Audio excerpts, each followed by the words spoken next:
Este video es conclusión del video anterior en el que comenzamos a hablar acerca de algunas de las características de los habitantes de Colosas, la ciudad donde estaban los creyentes a quienes Pablo escribe la carta que conocemos como Colosenses. Ya les dije antes que uno de los elementos a conocer cuando queremos profundizar un poco en el estudio de un texto bíblico es estudiar su contexto. En este caso es aún más importante porque al conocer la cultura de esa zona y leer la carta, puedes notar que uno de los problemas centrales que el escrito trata de atender es que la cultura estaba infiltrándose en la iglesia. Ya dijimos que la ciudad de Colosas tenía una gran fascinación por las historias mitológicas, sensacionalistas, por personajes mágicos, sobrenaturales, pero también vivían recordando las glorias del ayer y estaban orgullosos de sus tradiciones, y que además en Colosas también había esta fascinación por el conocimiento, por saber lo que nadie más supiera, por ser de ese grupo selecto de personas con un conocimiento más profundo que el resto. Ahí también se había desarrollado un cristianismo falso, creyentes de nombre pero desconectados de Cristo. Pero ese cristianismo no era un problema para los habitantes de Colosas, porque en esa ciudad cabía al mismo tiempo el gnosticismo, el judaísmo, el zoroastrismo, el humanismo, el paganismo y el cristianismo, y lo juntaban todo como si todo fuese de lo mismo. Eso es el sincretismo. Amalgamar varias cosas que son diferentes entre sí. Es una fusión de elementos, a veces incluso en conflicto entre ellos. El término viene de los habitantes de la isla de Creta, que eran muy poco sociables y no se llevaban bien entre sí. Cuando Pablo comisionó a Tito para quedarse en Creta, era porque había mucho trabajo por hacer, porque como suele pasar, la cultura se infiltra a la iglesia. Así que los creyentes en Creta estaban incorporando la forma de vida de, entre comillas, los de afuera. Y de los de afuera, Pablo sabía bien cómo eran, e incluso cita a cierto profeta cretense. Uno de ellos, su propio profeta, dijo: los cretenses son, y luego en griego dice seustai, engañadores. Los de Creta son un montón de tranzas, diríamos nosotros, y son cacatería. Caca es una de las palabras más fáciles de aprenderse en griego, significa malo o defectuoso. Caca. Ev es bueno, evangelio es un buen anuncio o buena noticia. El término cacangelio es griego para mala noticia. Aquí dice cacatería, animales malos. Se le decía así no a los animales salvajes, sino a los animales domésticos, pero agresivos y desobedientes. Así que los cretenses son tranzas, son animales malos, y luego dice gasteres, que más que glotones era viscerales, gente irracional, que decide, como suele decirse, con el estómago, son impulsivos. Así que estas personas son tranzas, son animales falsos, son irracionales y dice argaí, flojos. Eso dijo el propio profeta cretense. Los de aquí son tranzas, animales agresivos y rebeldes, son viscerales y son perezosos. Y Pablo estaba de acuerdo con esa descripción. Pero los cretenses, pese a ser una cultura asocial y hasta antisocial, y en constantes conflictos internos, también tenía otra característica.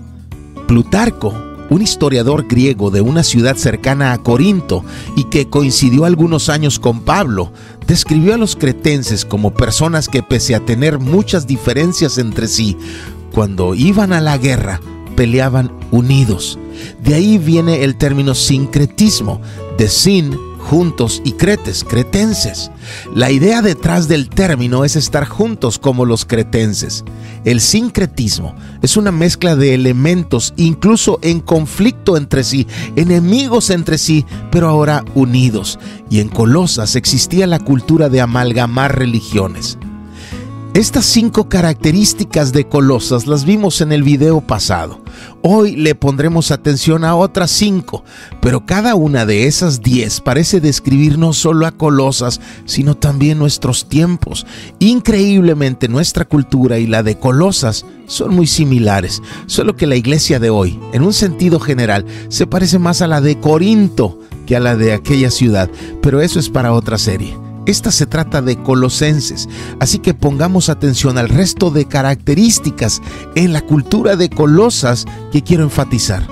Ahora, ahondar un poco en lo de sincretismo no fue solo porque sí. Fue intencional. Quería fijarlo en su memoria porque cuando en alguna cultura existe el sincretismo, suele venir hermanado con el relativismo, con considerar la verdad en términos relativos. Es decir, no hay tal cosa como verdad, solo, dicen, hay opiniones. El filósofo Nietzsche, un preferido de nuestra cultura, aseguraba que no hay hechos, que hay interpretaciones. En el relativismo no hay verdades absolutas.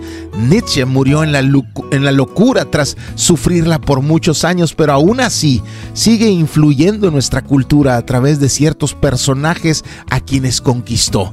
Escritores como Albert Camus, Jean-Paul Sartre, Franz Kafka, Hermann Hesse, Miguel de Unamuno, Michel Foucault, filósofos como Carl Jung, artistas como Salvador Dalí, Simone de Beauvoir, la madre del feminismo, y muchos otros. En el relativismo no hay una autoridad máxima. Lo que importa es la opinión, y por eso la opinión de todos hay que darle espacio. Cada quien tiene derecho a definir su propia ideología y nada está por encima de la opinión del otro. Y la Biblia y cualquier otra figura de autoridad es vista con desprecio. De hecho, fue el propio Nietzsche que acuñó la frase que nuestra cultura hizo popular: Dios ha muerto, que pasó al inglés como Dios está muerto.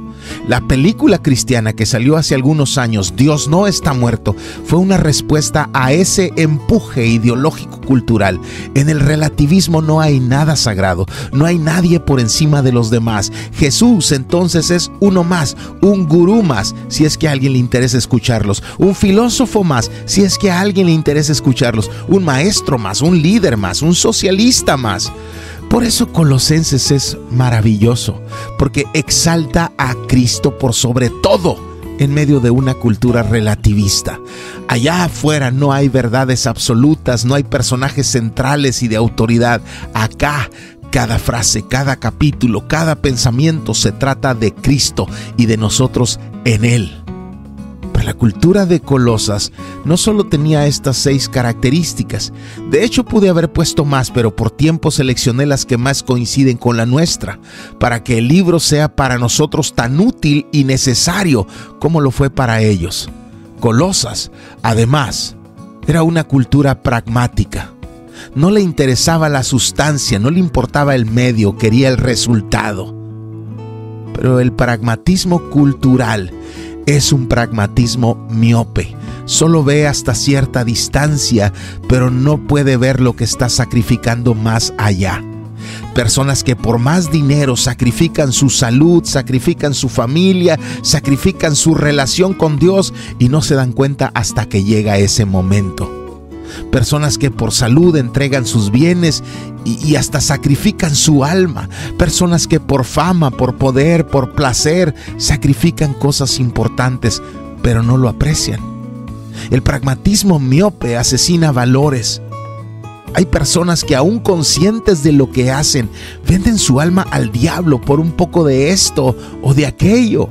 En Mateo, Marcos y Lucas leemos a Cristo hablar de lo absurdo de ganar el mundo entero, pero perder el alma. Pero el pragmatismo miope nos embrutece. Hay gente que consume químicos que le quitan un poco de dolor físico o emocional, y a cambio de esa anestesia temporal están sacrificando órganos fundamentales para una salud plena.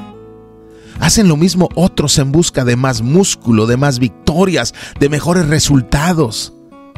Por paz, entre comillas, por paz hay gente que abraza prácticas, rituales, meditaciones de religiones antiguas que son enemigas del Dios de la palabra. Y ellos, buscando paz, querer lo que funcione no es malo, pero sacrificarlo más, por lo menos, es absurdo, es tonto, pero es atractivo, porque la gente busca lo que funciona. Pero suele ser una búsqueda miope. Queremos lo que funcione ahorita, pero no nos interesa lo eterno, lo verdadero, lo trascendental. Por eso Pablo dice a los colosenses que Dios los ha reconciliado en Cristo en su cuerpo de carne mediante su muerte, pero no es para un resultado inmediato y trivial solamente, sino para uno trascendente y eterno. Sigue diciéndonos que fueron reconciliados a fin de presentarlos santos, sin mancha e irreprensibles delante de Él. La obra de Cristo es efectiva, da resultados, pero los resultados no están solo en lo temporal. Lo temporal es parte de algo más grande.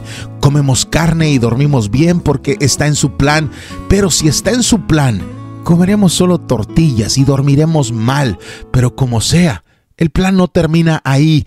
Por eso daremos gracias por el ribeye y daremos gracias por las tortillas, porque como sea, Dios es bueno y esto es parte de un plan que quizás no entendemos, pero confiamos en Él. Es un plan que no termina en el ahorita, es un plan que fue trazado con la mirada en la eternidad, porque se escribió desde la eternidad y hasta la eternidad. Cristo es el Cordero de Dios, escogido antes de la fundación del mundo. Así que miles y miles de años después, cuando tú ya estabas en tu pecado, no lo tomaste desprevenido. El plan de Dios está en marcha desde la eternidad y hasta la eternidad. Pero muchos solo ven las cosas de aquí, las del momento, las del ya. La paz de Dios no es como la del mundo. El gozo de Dios no es como el del mundo. Lo que el mundo da es pasajero. Es una droga que cura el momento, pero enferma el mañana. El que come de esa comida volverá a tener hambre, pero el que come de la comida que Cristo nos da no volverá a tener hambre jamás. Pero además de todo esto, los colosenses vivían esperando lo peor, temiendo lo peor.